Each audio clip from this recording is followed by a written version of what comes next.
ഹറാമായ രീതിയിലുള്ള പാട്ടുകളും ഗാനമേളകളും ഉണ്ടെങ്കിൽ അതിനെയാണ് നമ്മൾ നിയന്ത്രിക്കേണ്ടത്. ഈവൻ നമ്മുടെ കല്യാണങ്ങളിൽ വധൂവരന്മാരുടെ വീഡിയോഗ്രാഫി ചെയ്യാൻ വേണ്ടി, ഷൂട്ട് ചെയ്യാൻ വേണ്ടി ക്യാമറമാൻമാർ വരാറുണ്ട്.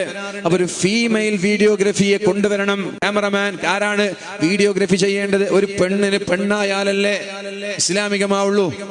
അപ്പൊ ഫോട്ടോ ഹലാലാണോ എന്നൊരു ചോദ്യം വരും അല്ലേ? ക്യാമറ എടുക്കാൻ പാടുണ്ടോ, ഫോട്ടോ എടുക്കാൻ പാടുണ്ടോ, അത് പാടുണ്ടോ ഇല്ലേ എന്ന് ആദ്യം തീരുമാനിക്കേണ്ടത് ഈ ലൈവിൽ നിന്നാണ്. നമ്മൾ കൊടുക്കുന്ന ലൈവിൽ നിന്ന് തീരുമാനിക്കണം വേണോ എന്ന്. എവിടെയാണ് വീഡിയോഗ്രാഫി ഇല്ലാത്തത്?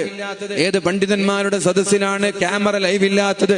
ഏത് സമ്മേളനങ്ങളിലാണ് വീഡിയോഗ്രാഫി ഇല്ലാത്തത്? അപ്പൊ അതിനെ കുറിച്ചുള്ള ചർച്ച ഇവിടെ വെക്ക്. ഫോട്ടോ ഹറാമാണോ, വീഡിയോ ഹറാമാണോ എന്നുള്ള ചർച്ച ഇവിടെ മാറ്റിവെച്ച് അതിനെക്കുറിച്ച് ചർച്ച ചെയ്യുന്നതിന് പകരം നമ്മുടെ വീട്ടിലുള്ള കല്യാണങ്ങളിൽ എന്റെ മകളുടെ കല്യാണമാണെങ്കിൽ എന്റെ മകളുടെ വീഡിയോഗ്രാഫിക്ക് വേണ്ടി ഒരു ഫീമെയിൽ വീഡിയോഗ്രാഫറെ ഞാൻ കൊണ്ടുവരും, ഒരു പെൺകുട്ടിയെ ഞാൻ കൊണ്ടുവരും. പെൺകുട്ടികളൊക്കെ അവൈലബിൾ ആണ്.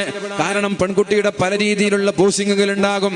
ഒരു അന്യ പുരുഷന്റെ മുമ്പിൽ നമ്മുടെ പെൺമക്കളെ നമ്മൾ കൊണ്ടുവരിക എന്ന് പറഞ്ഞാൽ തന്നെ പരിശുദ്ധ ഇസ്ലാമിൽ നിഷിദ്ധമാണ്. അത് കൊണ്ടുവരുന്ന പിതാവ് അല്ലാഹുവിന്റെ കോടതിയിൽ ഉത്തരവാദിയാണ്. അത് കൊണ്ടുവരുന്ന മാതാവ് ഉത്തരവാദിയാണ്. ഇനി ഭർത്താവാണെങ്കിൽ ഭർത്താവും ഉത്തരവാദിയാണ്. കാരണം ഒരു ആണും പെണ്ണും അന്യപുരുഷനും അന്യസ്ത്രീയും തമ്മിൽ ഇടകലരാനുള്ള സാഹചര്യം